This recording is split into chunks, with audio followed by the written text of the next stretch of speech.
Hello, sports fans, and welcome to another Sunday edition of Jake's Hot Takes. I am your host, as always, Jake McVey, joined here by my he is not here today. Okay, folks. So I got some bad news. Matt won an all-expenses-paid vacation to Cancun in the magazine sweepstakes. And he took me up, he took the magazine up on it, and he hit me up, and he was like, oh, Jake, I can't do the Sunday episode this week. I'm going to Cancun. So, Matt, if you're listening to this, have fun from Cancun. And let's get right into the episode today, because I want to talk about the last two games that the Knicks have played. We went on a back-to-back against the 76ers and the Cleveland Cavaliers, and I want to talk about both of those games. I know it's a little outside the usual subject, but I think that there is a lot that we can kind of understand in the Knicks' place in the NBA if you compare how they played against the Philadelphia 76ers and how they played against the Cleveland Cavaliers, because really it is kind of a night and day situation. I'm going to jump right into the top performers for the Knicks against the 76ers. Want to give a big shout out to OG Anunoby. He had himself 27 points, 5 rebounds, and 0 assists. Shot 7 of 16 from the field, but a miserable 2 of 9 from 3. This was unfortunately a terribly inefficient OG Anunoby three-point shooting game, but that's okay because he went 11 for 13 on the free throws. And at the end of the day, he put points on the board, he recorded stats, and I'm going to be happy with what we got, all right? Another top performer was Mikal Bridges. Mikal Bridges had a pretty quiet night for himself, another really inefficient night, but he finished the night with 14 points, 6 for 16 from the field, 2 for 6 from behind the arc. And then one last special shout out to Mr. DeLon Wright. 12 points, 4 of 7 from the field, 1 of 2 from 3. Pretty much the most efficient shooting night that we actually had. So, you know, I made my discomforts about DeLon being in the starting roster known earlier in the season and in a previous episode. And I will say that he has stepped into the role of point guard very well. And I am actually quite happy with how he's been performing. You know, he hasn't been great, but he's had a nice little stretch over these last couple games where he's actually managed to record some decent stats. He had 12 points against Milwaukee. He had 12 points against Philadelphia. And then in the two other games he played in against Portland and against Cleveland, he didn't do so well on that front. He kind of, had an inefficient shooting night and an inefficient three-point night. In Portland, he had a 50% from the field, 50% from three. So, a very low volume for DeLon Wright. He's definitely not getting as many looks as even like Cameron Payne would be getting. But for what it's worth, he definitely is pulling his weight. Off the bench, I want to give a huge shout out to Landry Shamet for his performance against the 76ers. 34 minutes, and he finished the night with 20 points, 2 rebounds, and 1 assist. Just pure buckets out of Shamet. Finished the night 7 for 12 from the field and 6 for 11 from 3. He had a phenomenally efficient night for a guy coming off the bench, and man, this is what we wanted out of Shamet the whole time. Just a guy, and look, I'm not even saying 20 points a night, I'm not even saying 34 minutes a night. I'm saying like 20 minutes a night and get us 11 points, Go 3 for 4 from the field, 2 for 3 from 3, and I'll be just fine with that performance. But no, Shamet actually went and exceeded expectations. So that is just absolutely phenomenal. Unfortunately, I know the future. He didn't really carry this momentum into the next game. But that's really okay. Tyler Kolek had himself another, Kolek game. 7 points, 7 assists, 2 for 6 from the field. Pretty inefficient, but you can't argue with 7 assists. He had the most assists on the team, right behind Josh Hart, who had another mediocre game. I'm not wasting any more breath talking about Josh Hart. I love the guy to death, but it just, he's been struggling recently. And this game, he didn't really struggle, but, the Knicks' perimeter defense was absolutely phenomenal out of this game. The 76ers shot a pathetic 19.4 from 3. So we're actually starting to see some better performances from this team in terms of the ability to guard the three-point and guard the perimeter. And again, I can tell you the future. This momentum does not carry on to the Cleveland game. But hey, it always feels good to beat down on a losing team that's just having a terrible year. The Knicks pretty much ran off with this one towards the middle of the second quarter and basically never looked back. There was one moment late in the third when it looked like Philadelphia might be crawling their way back, but no. Knicks just really laid down a clinical beatdown, and the team looked like it was like they were in flow. OG looked like he was in flow. OG Anunoby had a phenomenal night. He had that monster dunk and he looked good. He looked comfortable, and he looked like he could actually generate some offense for this team and kind of get some energy going, get some bodies moving, some blood flowing. So it was, I would say OG was the best performer of the night.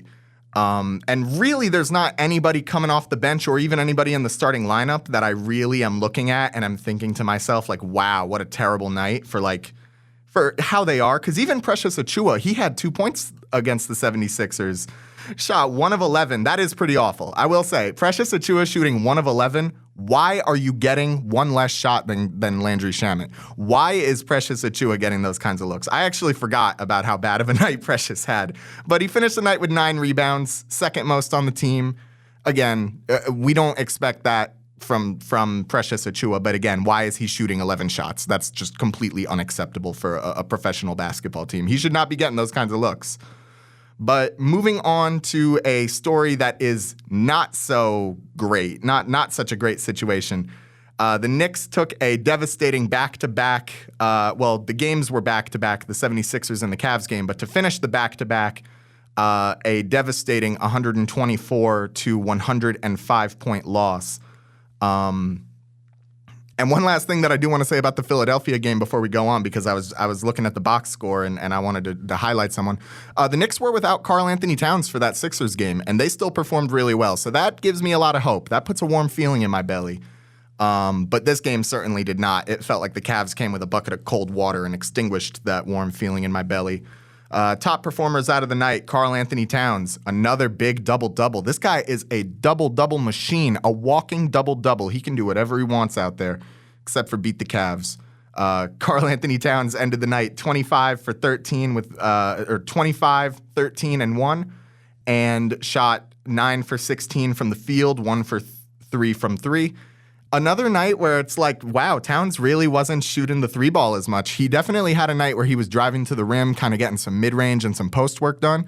So I think that is kind of something that I like to see because that just helps for the spacing. You know, having a threat that can get down in the paint as dangerously as Cat does and seeing that kind of aggression out of him, that inclination to know, we got guys that can shoot three-pointers all over the court. Why don't I go and drive to the basket? That's exactly what we need out of him. Kind of filling that big man, that enforcer role. So I did love what I saw out of Towns out of this game. Although again, the defense is not necessarily, the defense leaves some to be desired. But the other top performer of the night, I would say, is OG Anunoby. He had 23 points, 6 rebounds, 6 assists, 9 for 17 from the field, and 5 for 8 from 3. A much better shooting night out of OG Anunoby, thank goodness, because I got very nervous with that 76ers game, just watching OG chuck up whatever three-pointer he could get a look at and watching him whiff. But no, going 5 for 8, that's pretty good. Don't ask me the math on that because I definitely don't know it. But Josh Hart also had a pretty good game, 19 points, 5 rebounds, 4 assists. I mean, really the main draw of this game was you just look at the Cavaliers and they are just so good at ball movement and getting looks at the perimeter. They shot 53% as a team from the field and 32% from 3. It just felt like they were kind of doing whatever they wanted. And Donovan Mitchell had himself a huge game. Ended the night with 27 points, 6 rebounds and 5 assists on 10 for 18 from the field and 3 for 7 from 3. But man, let me tell you, even though it wasn't the most efficient night shooting threes for Donovan Mitchell, you definitely felt every one of those threes. It felt like the world was coming down on us every time Mitchell actually managed to pull up and hit one of those. So also big night for DeAndre Hunter off the bench, 16 points, and Isaac Okoro off the bench, 11 points. both on decent efficiency, except Okoro was definitely just shot chucking towards the end there. But, they were already ahead, so it barely even mattered. So, yeah, I mean, it's been night and day this entire season, playing teams with a bench versus playing teams without a bench. It's just what we know. The Cavaliers had so many more guys coming off of the bench, recording minutes. Their bench guys had more minutes. Their bench guys had more efficient minutes. Their bench guys had more stats, more points, more this, more that. And it just feels like we're running in circles again. I mean, this is the third time this season that we have lost to the Cavaliers. So it's definitely not a good feeling never being able to pull one over on Boston or Cleveland. Definitely not promising for the championship hopes of this team, although I will say I still am personally hopeful that once Jalen Brunson gets back, this team will be able to kind of sort themselves out. We've already put together a decently good roster independent of Brunson, so it feels like when he comes back, we're going to be able to be competitive because we've at least been competitive with a lot of the mid teams. And on that West Coast trip we did a couple weeks ago, we were competitive with a lot of those teams. Sure, we lost to Golden State, but we hung in there, and the West is tough, man. Playing those West teams, that's iron sharpening iron. But ultimately, it's not the West teams that we should be focusing on. It's the teams in the East because, those are the ones that we're going to be playing. Duh. So it's just frustrating to see that the two teams seated above us, we haven't been able to pull off a win yet, but we got one more shot at taking down a top 2 seed, and we're actually going to be talking about that on Jake's Hot Takes when we get back. Make sure you stay tuned. Right after the break, we're going to be talking about the Knicks' upcoming game against Phoenix and the Knicks' upcoming game against the Boston Celtics. So make sure you stay tuned for Jake's Hot Takes only on WGNY 1220 94.5 News Talk Sports. We'll be right back after this. Thinking about remodeling your kitchen or bath? Wayne's Way Wholesale Cabinets has a great selection of all wood cabinets in the styles and colors to make your remodeling dreams come to life. Go to wayneswaycabinets.com for more info. Wayne's Way Cabinets, 1829 South Road, Wappingers Falls. Call 845-280-0880. Stop by and talk to Wayne today. You'll be glad you did. CDS Auto and Truck Repair is your 5-star one-stop shop for all your vehicle's needs from A to Z, offering full vehicle diagnostics. Towing is available, and they now offer fleet service. CDS Auto and Truck Repair. Call 845-563-9987. That's 845-563-9987. CDS Auto and Truck Repair, 2917 Route 9W, New Windsor. You've long known that Newburgh Auto Spa on Route 17K utilizes top caliber products and the latest technology to give your vehicle the proper maintenance it needs. Whether it be a computerized soft cloth car wash, detailing consisting of a comprehensive bumper-to-bumper cleaning of your entire interior and exterior, or a fuel-efficient oil change from a trained technician, Newburgh Auto Spa is the place to go. Now, Newburgh Auto Spa is a full-service automotive center. That's right, Newburgh Auto Spa now offers tires, brakes, rotors, tune-ups, alternators, and more, all with the same professionalism and quality you've become accustomed to. For a full list of automotive services offered in specials, go to NewburghAutospa.com. Whether you need a basic car wash, a quick oil change, or now more extensive automotive service, Newburgh Auto Spa is the place to go. Newburgh Auto Spa, quick, convenient, clean, located at 86 Route 17K and online at NewburghAutospa.com. Now offering a full range of automotive services. Newburgh Auto Spa, quick, convenient, clean. The Roma Deli, 237 Myers Corners Road, Wappingers Falls, is your neighborhood family-owned and operated deli, offering breakfast, lunch, and catering options. The Roma Deli has brought a little piece of the Bronx to Wappingers, including fresh-made sandwiches, Italian specialties, and desserts, all prepared and cooked in-house with authentic Italian ingredients. Their large menu provides lots of options to personalize your order to your taste. Vegan and vegetarian options available. The Roma Deli, offering catering that is perfect for any party or business function. Go to romadeli1.com or call 845-297-1200.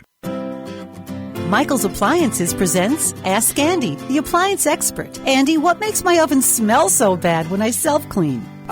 Self-clean, my favorite weapon in the world. Self-cleaning is a brutal environment. Most people don't think about it. They hear self-clean. I'm not really sure if they're picturing scrubbing bubbles inside there, but what's really happening is we're heating the oven up hot enough to carbonize protein. We're going to take the food stuff that's left in your stove, and we're actually going to carbonize it. We're going to turn it to dust. So we're 700 degrees. So why does it smell bad? You're setting fire to a chicken. Today, a lot of the new stoves, because of the energy guidelines, there is no real self-clean anymore. They don't want those high temperatures. It's a huge waste of energy. It's very easy. You don't have to get on your hands and knees and your back doesn't hurt. You're not scrubbing the stove, but we use a ton of energy to clean the inside of that stove by heating it up. Shop with the experts. Nobody knows appliances like Michael's Appliance Center, 585 East Main Street, Middletown. Online at michaelsappliance.com. Welcome back, and I hope you missed me while I was gone, because you're going to be hearing a lot more of me real soon. Now, the Knicks are catching the Phoenix Suns in pretty much the best situation that we could possibly catch them in. The Suns are 0-4 in their last 4 games, with really terrible losses to the Celtics, the Timberwolves, the Rockets, and the Bucks. They did not lose a single one of those games by less than 10 points. So this will be a great litmus test, kind of like us playing Portland a few weeks ago. This will be a great test, putting us up against a bottom feeder out west and just seeing what this team is able to make of that. Not to mention, before this episode even airs, the Celtics are going to be playing Phoenix. Phoenix is traveling to Boston to play the Celtics. So realistically, we're going to be catching this Suns team at the end of a pretty horrific 0-5 streak.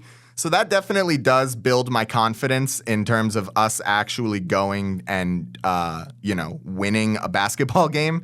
As of right now, Kevin Durant is currently out, and it is unclear whether or not he's going to be active for their game. So if Kevin Durant doesn't play for this game, I'm basically slotting this one in the win column immediately. And I'm sure I'll have plenty of opportunities to eat my words on this show, but I already have, but I'm pretty confident in this one. The perimeter defense, although Cleveland is a very good team, and the perimeter defense against Cleveland definitely didn't look as to be where it was, I have much more confidence in this roster to be able to contain guys like Devin Booker and Bradley Beal, just because I think physically it's just a better matchup. Donovan Mitchell is just such a dangerous all-level scorer. Devin Booker, he really can't bring an offense like that. You're not going to see Devin Booker running in and getting up there and attacking the rim the same way that you'll see a guy like Donovan Mitchell do it. Because when Mitchell can't shoot threes, when Mitchell's having a bad three-point shooting night, that's what he does. He just collapses on the rim. And Devin Booker and Bradley Beal have never really been the guys that have been able to do that. So I think as long as we can play subpar perimeter defense, we are going to be just fine against the Phoenix Suns. You look at their last couple games, and they had terrible defense against the Bucks. The Bucks had an amazing shooting night against them. Not just shooting this good does not come from average NBA basketball. This Suns team, their defense these past couple weeks has just been so terrible, and their offense has not been good enough to actually back that up. They haven't been leading any teams that they play in the turnover battle or in the rebound battle. It seems like on all sets, the Suns are just kind of a terrible team that are falling apart right now. They're last in their division. They're even behind the Sacramento Kings. You know how bad of a season you got to be having to be underneath the Sacramento Kings in your division? Oh, man, I'm talking all this smack, and it's going to go poorly. But no, I got faith in this team. And I trust that we are going to get the job done. I would say other than Bradley Beal and Devin Booker, Nick Richards, their center, is a guy that you're going to want to look out for. He's been kind of on the come-up recently. He just had a big double-double against Milwaukee despite the loss. Very efficient night for him. And I know that sometimes those size matchups can be a problem. That Nick Richards guy, he's a big guy, big dude. So Mitchell Robinson is definitely going to have his work cut out, not only protecting the paint, but also kind of keeping this guy in check physically, because I could actually see Nick Richards starting to become a problem if we just allow him to kind of go and do whatever it is that he wants to do. And I mean, obviously it's never good for business to let a guy go and do whatever he wants to do, but we've struggled in the past with those size matchups, and Mitchell Robinson was supposed to come back and fix that. And in some ways he has. I mean, he is, pretty much the only guy on our team that can actually manage to record a block. So that's good. But, I feel like his defensive impact was sorely missed against Cleveland, especially since he didn't play. But even in games before then, there have been times where Mitchell Robinson looks like he's taking time off on the court, which is weird because it's not even like Tibbs is making him play that standard of, 34, 35 minutes a game. Tibbs is not making Robinson play that. When Mitchell Robinson does play, he usually plays between 20 and 25 minutes. So it just confuses me as to why he still looks so sluggish out there. So this game is definitely going to be a big one, something that you're going to want to keep an eye out for Mitchell Robinson. I really hope that he has a good performance. He did great against the 76ers. He got a double-double, but, it needs to be more. You need to perform against good teams, Mitchell Robinson, and, being injured for the Cleveland game definitely did not help that. And now moving on to the elephant in the room. The elephant, I would say, the leprechaun, the shamrock, whatever you want to say, the Boston Celtics. They recently just came off of a monstrous, let me count this real quick, 1, 2, 3, 4, 5, 6, 7, 8, 9 game winning streak. I got to tell you, as a Knicks fan, I'm jealous because I would love to see my team win 9 straight. But no, it all came crumbling to a halt with an epic against the Miami Heat that ended in a final score of 124 to 103. Look, this game should give so much hope to Knicks fans all over the world, all across the globe. We probably got Knicks fans out in China that are feeling hopeful right now because they just watched the Boston Celtics, the reigning champion Boston Celtics, get whooped up on by this frankly pathetic Miami Heat team. And straight up, if they can do it, so can we. But the bench performance out of Miami and the starters' performance, honestly, was all great. I mean, Bam, Tyler Herro, both scoring over 20 points. Kyle Anderson off the bench scoring almost 20 points. And then you go over and you look at the Celtics, and the only one of their guys that actually managed to get double digits in the points department was Peyton Pritchard.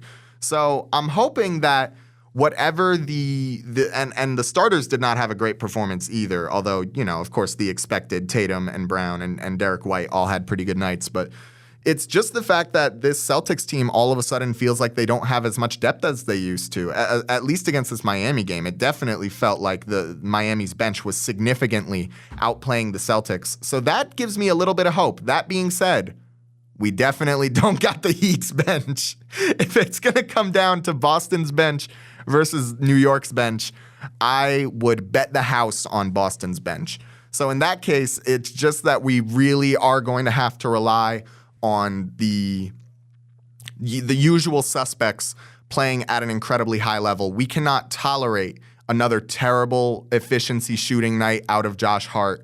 We as fans cannot tolerate it. If Josh Hart shoots less than 35% from the field or from three, that's the bare minimum that I'm asking for right now. 35% from the field. I will be so joyous because it means that we're probably going to win that game. I mean, Josh Hart's performances have been a phenomenal way to tell whether or not the Knicks are outmatched or not. You go back and you look through all of our wins and losses, and the games that we win is always the one where Hart manages to put on a good performance. I'm going back to our last loss before the Cavaliers, the Clippers. I forget exactly how Josh Hart performed this game. Oh, terrible. He went 3 for 9 from the field, 0 for 4 from 3, ended the night with 7 points. And then you go and you take a look at a game like, I'm going to pick we'll say the Mavericks. Going right in, looking at the box score. We won that game by a sizable amount. And oh, look at that. Josh Hart with a triple-double. So, look, you could say that I'm cherry picking, but you can look through the stats yourself and come and prove me wrong. Come and prove me wrong on the Instagram and tell me that Josh Hart's performances aren't directly tied to whether or not we win games or not. Josh Hart is the heart and soul of this team. It's literally in his name. When he performs well, the rest of the team performs well. Not only because, we're scoring more points because Josh Hart is scoring more points, but also because the team is passionate about this guy. They love this guy. Especially Mikal Bridges and Jalen Brunson. Those guys are like brothers. They're like warriors. So when Josh Hart is getting the team hyped up, the bench is getting into it, Tom Thibodeau's having a good time, even though he'd never show it on his face. It's a good feeling all around, and I don't foresee any world where we win a game against Boston without Josh Hart performing at his highest level. Plain and simple. If we're going to beat Boston, it doesn't all come down to Josh Hart. Only most of it, because he brings a lot. He brings a lot in terms of being like the gadget guy, being the guy that you can rely on to make a variety of different plays. And that's hard to keep track of for a team. Boston is going to have to be on the lookout and see whether or not they're getting like an assist Josh Hart that night, or a rebounding Josh Hart that night, or a scoring Josh Hart that night, or a combination, or if you want to get really crazy, a combination of all three like you saw with the Mavericks. But at the end of the day, if we end up showing a nobody Josh Hart, then Boston is going to basically be able to relax, go on cruise control, and rest easy knowing that one of our most important team pieces and the guy that's playing 35 to 40 minutes a night is going to go out there and chuck up bricks again. So really, Josh Hart is a big part of it, but I think another really important player to this factor is OG Anunoby, because OG Anunoby is a slack picker-upper. He's a guy that can pick up the slack for your team when other guys are not pulling their weight. Josh Hart, Mikal Bridges. So he is important to the team. And I'm expecting another consistent night out of OG Anunoby, probably falling right in between that 18 and 25-point range. Just gonna, be physical and keep the pressure on and continue to hit jumpers and just do what he does best. And really, that's all you can ask for out of the guy. But anyway, when we get back, we are going to be talking about a new problem with the Knicks bench and some rotational issues. So I hope you're ready for that again. Make sure you stick around because we're going to be talking about that on Jake's Hot Takes, only on WGNY 1220 94.5 News Talk Sports. We'll be right back after this. Thinking about remodeling your kitchen or bath? Wayne's Way Wholesale Cabinets has a great selection of all wood cabinets in the styles and colors to make your remodeling dreams come to life. Go to WaynesWayCabinets.com for more info. Wayne's Way Cabinets, 1829 South Road, Wappingers Falls. Call 845-280-0880. Stop by and talk to Wayne today. You'll be glad you did. CDS Auto and Truck Repair is your 5-star one-stop shop for all your vehicle's needs from A to Z, offering full vehicle diagnostics. Towing is available, and they now offer fleet service. CDS Auto and Truck Repair. Call 845-563-9987. That's 845-563-9987. CDS Auto and Truck Repair, 2917 Route 9W, New Windsor. You've long known that Newburgh Auto Spa on Route 17K utilizes top caliber products and the latest technology to give your vehicle the proper maintenance it needs. Whether it be a computerized soft cloth car wash, detailing consisting of a comprehensive bumper-to-bumper cleaning of your entire interior and exterior, or a fuel-efficient oil change from a trained technician, Newburgh Auto Spa is the place to go. Now, Newburgh Auto Spa is a full-service automotive center. That's right, Newburgh Auto Spa now offers tires, brakes, rotors, tune-ups, alternators, and more, all with the same professionalism and quality you've become accustomed to. For a full list of automotive services offered in specials, go to NewburghAutoSpa.com. Whether you need a basic car wash, a quick oil change, or now more extensive automotive service, Newburgh Auto Spa is the place to go. Newburgh Auto Spa, quick, convenient, clean, located at 86 Route 17K and online at NewburghAutoSpa.com. Now offering a full range of automotive services. Newburgh Auto Spa, quick, convenient, clean. The Roma Deli, 237 Myers Corners Road, Wappingers Falls, is your neighborhood family-owned and operated deli, offering breakfast, lunch, and catering options. The Roma Deli has brought a little piece of the Bronx to Wappingers, including fresh-made sandwiches, Italian specialties, and desserts, all prepared and cooked in-house with authentic Italian ingredients. Their large menu provides lots of options to personalize your order to your taste. Vegan and vegetarian options available. The Roma Deli, offering catering that is perfect for any party or business function. Go to romadeli1.com or call 845-297-1200. Michael's Appliances presents Ask Andy, the appliance expert. Andy, what makes my oven smell so bad when I self-clean? Self-clean, my favorite weapon in the world. Self-cleaning is a brutal environment. Most people don't think about it. They hear self-clean. I'm not really sure if they're picturing scrubbing bubbles inside there, but what's really happening is we're heating the oven up hot enough to carbonize protein. We're going to take the food stuff that's left in your stove, and we're actually going to carbonize it. We're going to turn it to dust. So we're at 700 degrees. So why does it smell bad? You're setting fire to a chicken. Today, a lot of the new stoves, because of the energy guidelines, there is no real self-clean anymore. They don't want those high temperatures. It's a huge waste of energy. It's very easy. You don't have to get on your hands and knees and your back doesn't hurt. You're not scrubbing the stove, but we use a ton of energy to clean the inside of that stove by heating it up. Shop with the experts. Nobody knows appliances like Michael's Appliance Center, 585 East Main Street, Middletown. Online at michaelsappliance.com. Hey, what's up? All right, we're back into it. But before we begin, make sure you follow the Instagram, Jake's Hot Takes WGNY on Instagram, and make sure you send us an email, jakesHotTakes@wgny.net. If you want us to talk about something on the show, shoot us an email. I'll look into it, and we'll get you on the show. So you can send them anonymous. You can send them with a name attached. We'll do whatever. So you got nothing to worry about.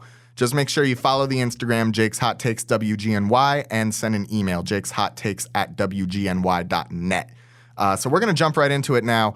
The Knicks have a serious problem. They do. And I'm tired of pretending like they don't. No, everybody seems to know what the issue is, and it's been with the bench. And you see a very consistent theme across all of the Knicks losses, and it is that the starters put in a Herculean effort to keeping the team in this game, and the guys coming off the bench can do absolutely nothing to capitalize on it. And that's frustrating as a fan because I see how hard Karl Anthony Towns is working out there, and I see how frustrated he gets. Every time we lose, they talk to him in the postgame. He sounds upset. He sounds frustrated, and I'm right there with him. And I know that we're looking at a really damaged bench right now. I mean, we're missing Cam Payne, we're missing Deuce McBride, and of course, we're missing our Lord and Savior, my glorious King, Jalen Brunson. But, they'll be back soon, so I'm not particularly worried about that. What I am worried about is right now, because as a team, we do not want to be losing a bunch of games right before we go into the playoffs. And there are times where I am concerned about, us potentially having a losing streak in this final stretch before the playoffs. I mean, it's not like our schedule is easy, but it's definitely, we have a pretty tough schedule. We got Phoenix, we got Boston, we got Detroit, we got Cleveland, and we got Brooklyn. I still don't think that there's really any threat that the Pacers are going to sneak up and snatch that third seed from us. But just because I think the Pacers are still an incomplete team.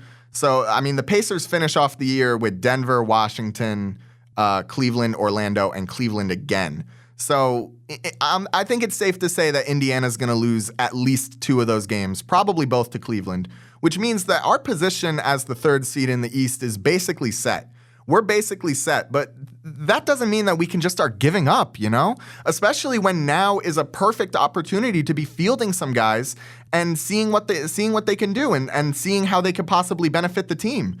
And I think Tibbs has actually done a pretty good job of this as of late with Tyler Kolek, because he has been getting a steady increase in minutes.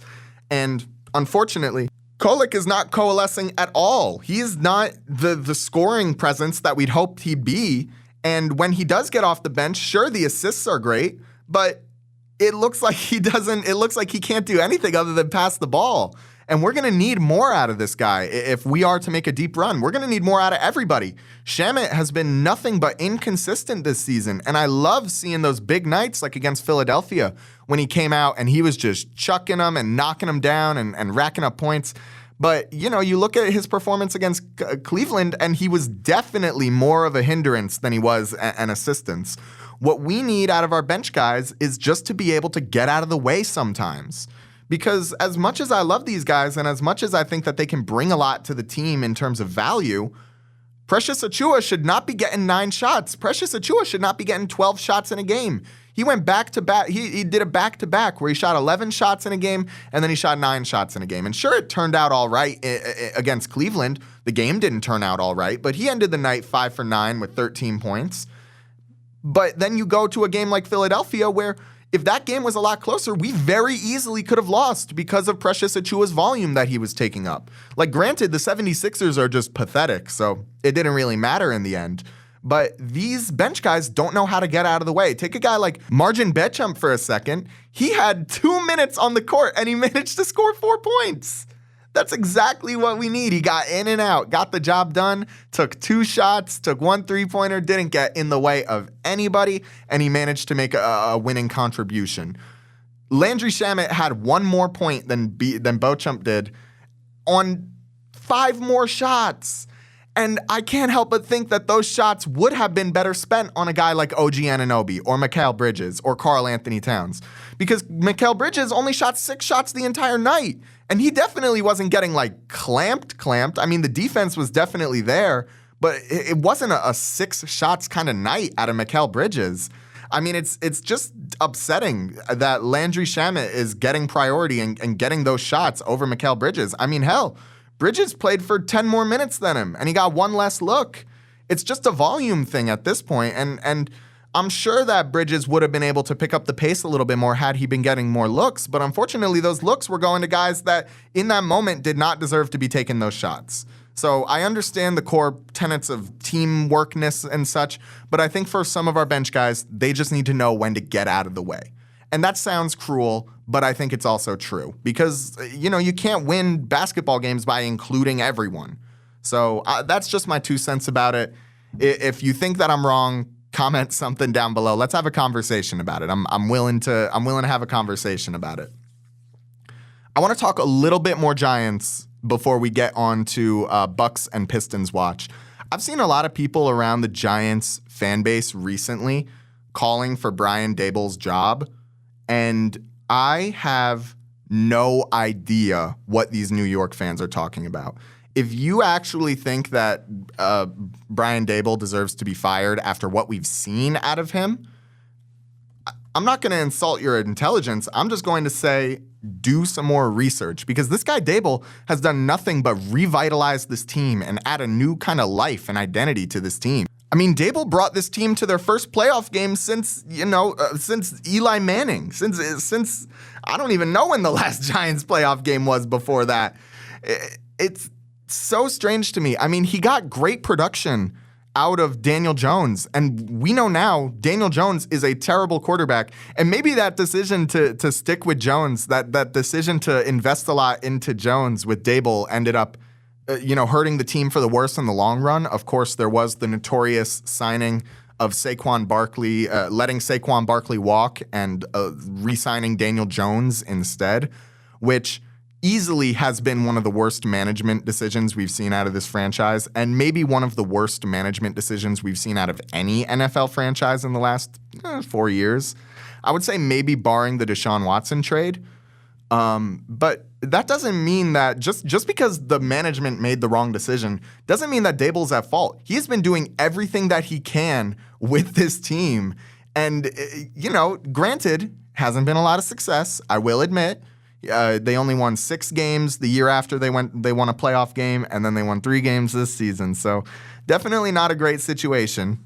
But I think if you take a look at the roster and you take a look at what Daboll is actually physically working with, I think that it becomes a lot easier to give him a little grace. I mean, plain and simple, this team has had one of the worst quarterback situations, which, again, was not Daboll's fault. You can blame Joe Schoen all you want. But ultimately, you can't rope Dable into that conversation because, again, it was not his decision to keep Daniel Jones and let Saquon walk. And you take a look at how horrible the quarterback situation room has been. Already, that's a pretty awful situation to be in. Having a team with no definitive quarterback and no mastermind to the offense that can implement it all on the field. I mean, who was this guy coaching? He was coaching Daniel Jones, and then he was coaching Tommy DeVito, and then he was coaching, I don't know, Tyrod Taylor. Oh, the quarterback room. He is so criticized for an NFL coach that literally has never had a decent quarterback playing under him in his entire time as a head coach for this team. And people are so willing to throw him out as if he didn't take a garbage quarterback with a mostly garbage roster and go and upset a 3 seed on the road in Minnesota. And you can say, oh, that was 2 years ago. But he's still the same coach. He's still got the same mind. And the roster is only getting better. So I think at the end of this season, if the Giants are still terrible, if the Giants are still picking in the top 7, top 5, then yeah, maybe it's time for Dable to go. Just because the team will be so different, there will be such a new regime in place. You may as well take a crack with a new head coach because it's not like there's any continuity that's going to be missed between this team, the last 3 years and the next season moving forward. Especially if they do end up drafting Shedeur and they have a new quarterback in the building. I can understand wanting Dable removed from that situation. But until then, I think Giants fans just need to shut their mouth and actually pay attention to what's happening on the field because, man, this guy's been doing well. And the players really seem to like him. I mean, usually with a really bad coach, you hear a lot of stories coming out about how they're losing the locker room and how the players don't really like him and stuff like that. But I think Dable is just fine in the eyes of the players. I have not heard anything negative coming out against him. He seems to treat the team and the players well and with respect, and it seems like that respect is reciprocated from, player to coach. But, I'm willing to blame the roster more so for the Giants' recent lacking in success than the coaching. Because, when we had a decent offensive line and Daniel Jones was playing good, we didn't even need receivers. Not to mention there hasn't been any receivers, any offensive line, or any secondary for this Giants team for the last 3 years. It's like we handed Dable the keys to one of the worst put-together teams in the entire NFL, and then we get frustrated when they don't turn, when he literally takes them to a playoff game in his first season, and then everyone starts getting frustrated when he doesn't immediately replicate that success over and over again. It's like, we got to be patient. We got to let the roster build around the team, and we got to let Dable do his work. This is how you build continuity in a roster. This is how you build a culture in a roster. This is how you build an identity in a roster. So I'm willing to keep Dable around realistically, I would be willing to give Dable 2 more seasons as head coach, but also I do understand why they would want him out after another season. When we get back, it is Pistons and Bucks watch, everybody's favorite time of the year. We're going to keep on talking about them both until we're sure which one is going to be our playoff opponent. And if the playoff opponent is decided before this episode airs, we'll be right back on Jake's Hot Takes, only on WGNY 1220 94.5 News Talk Sports. Stay right there. Thinking about remodeling your kitchen or bath? Wayne's Way Wholesale Cabinets has a great selection of all wood cabinets in the styles and colors to make your remodeling dreams come to life. Go to wayneswaycabinets.com for more info. Wayne's Way Cabinets, 1829 South Road, Wappingers Falls. Call 845-280-0880. Stop by and talk to Wayne today. You'll be glad you did. CDS Auto and Truck Repair is your 5-star one-stop shop for all your vehicle's needs from A to Z, offering full vehicle diagnostic. Towing is available, and they now offer fleet service. CDS Auto and Truck Repair. Call 845-563-9987. That's 845-563-9987. CDS Auto and Truck Repair, 2917 Route 9W, New Windsor. You've long known that Newburgh Auto Spa on Route 17K utilizes top caliber products and the latest technology to give your vehicle the proper maintenance it needs. Whether it be a computerized soft cloth car wash, detailing consisting of a comprehensive bumper-to-bumper cleaning of your entire interior and exterior, or a fuel-efficient oil change from a trained technician, Newburgh Auto Spa is the place to go. Now, Newburgh Auto Spa is a full-service automotive center. That's right, Newburgh Auto Spa now offers tires, brakes, rotors, tune-ups, alternators, and more, all with the same professionalism and quality you've become accustomed to.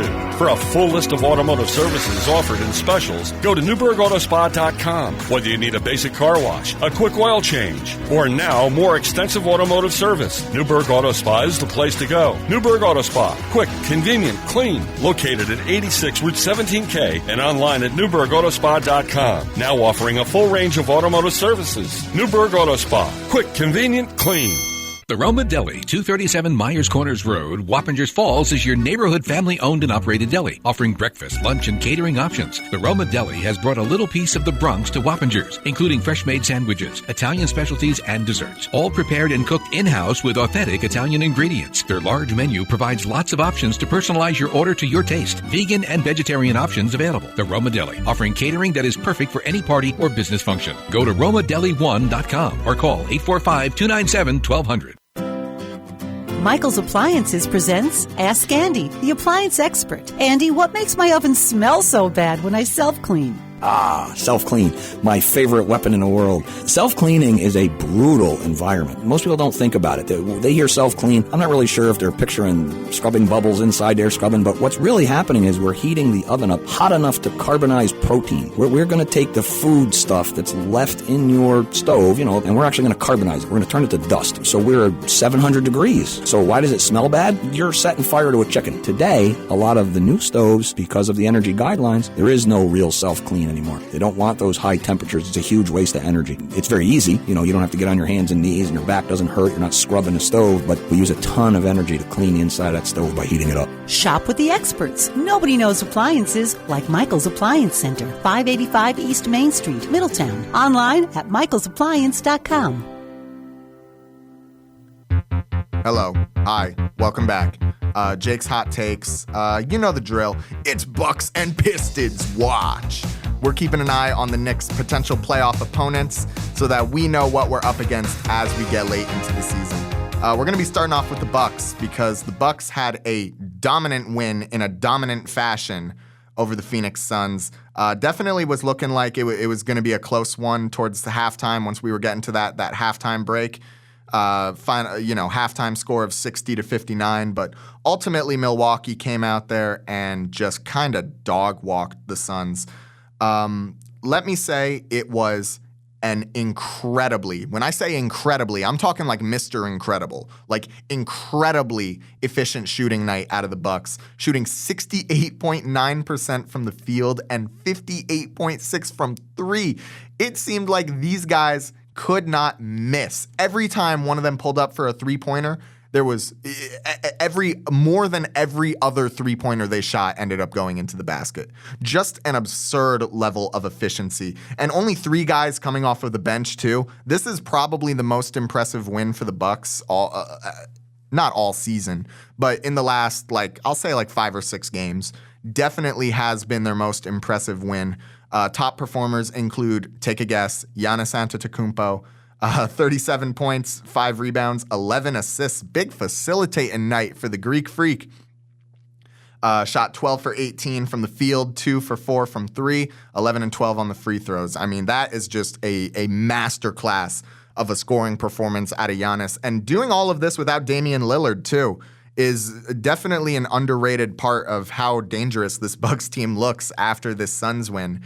Another really great performer out of the Bucks was Ryan Rollins. Shot 8 for 10, 5 for 7 from 3, and ended the night with 23 points, 5 rebounds, and 5 assists. It just seems like really well-rounded scoring for the Bucks on all levels. They had guys that could go and collapse the paint.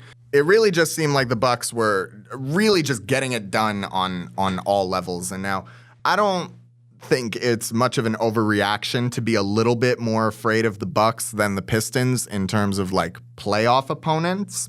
But at the same time, it's hard to not look at a win like this. And granted, I know that the Suns are definitely not the Knicks, but it's tough to look at a win like this and not just think, oh man, I really do not, if they're going to be playing like this, I really do not want to be facing this team right now. So it's definitely something that we're going to want to keep our eyes on as fans.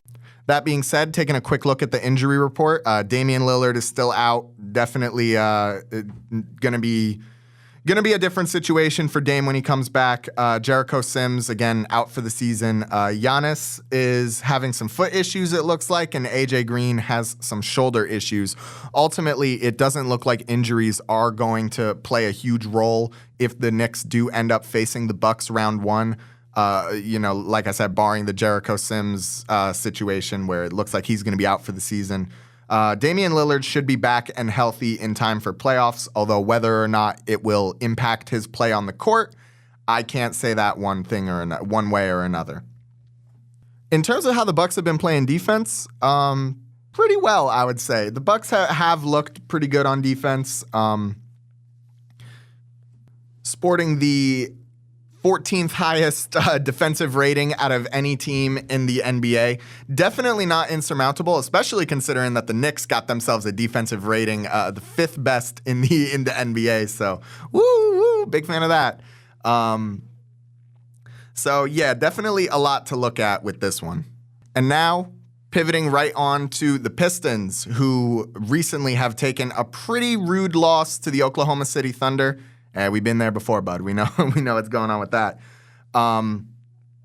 Really just kind of a tragic one. The Pistons seem to be in control to start out the game, but pretty much like 5 minutes into the first quarter, the Thunder took the lead and they just walked the dog, so to speak, right to the end of the game. I mean, the Pistons were never any more than, 4 or 5 points away from the lead.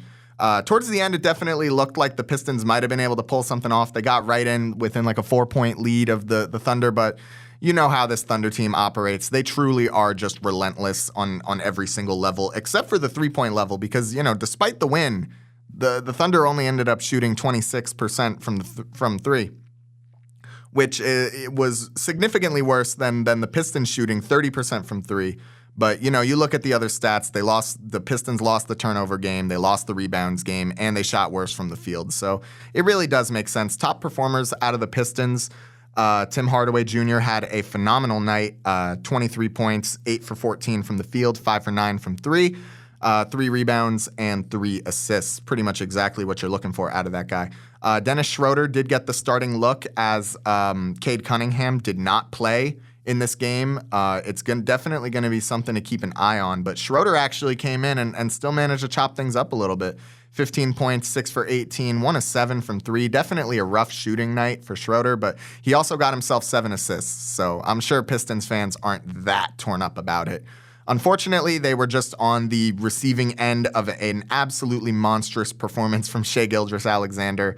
Just nothing but volume with that guy. Volume and 11 free throws.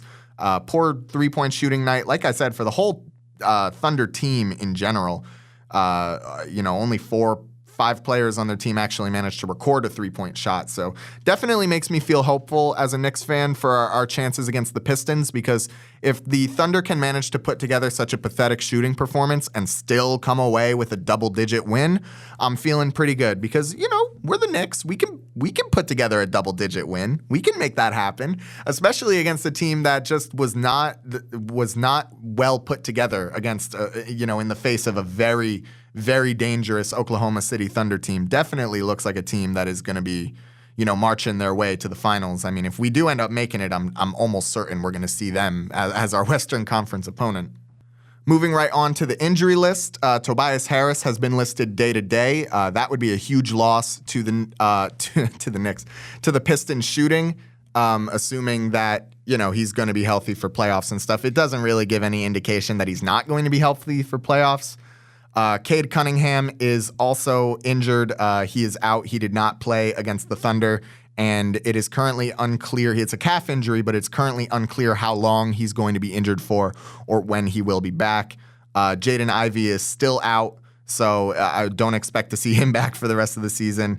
And yeah, I mean, out of these two teams, I would say I probably have more faith in us to beat the Pistons, just because, Matt said it last week. They are a much younger team, much less experienced, and rosters like that can kind of crumble in the big moment. So hopefully, whichever team we end up facing, it's going to be a wash in the direction of the Knicks, because, I would love to make it to that second round and get a real shot at a playoff environment with Boston or Cleveland or whoever we end up facing in that second round. So, yeah, I think that's pretty much going to do it for today. I appreciate you all for listening. And again, if you want to follow us, get episode updates and things of that nature, follow us at Jake's Hot Takes, WGNY on Instagram. And if you want to send us an email, jakesHotTakes@WGNY.net. That is how you're going to want to contact us. So thank you all for listening, and I hope you all have a fantastic rest of your day. We will be here we'll be right back here, same place, same time, next Thursday for the next exciting episode of Jake's Hot Takes. I've been your host, Jake McVey, and thank you for listening right here on WGNY 1220 94.5 News, Talk, Sports, emphasis on the sports. Goodbye.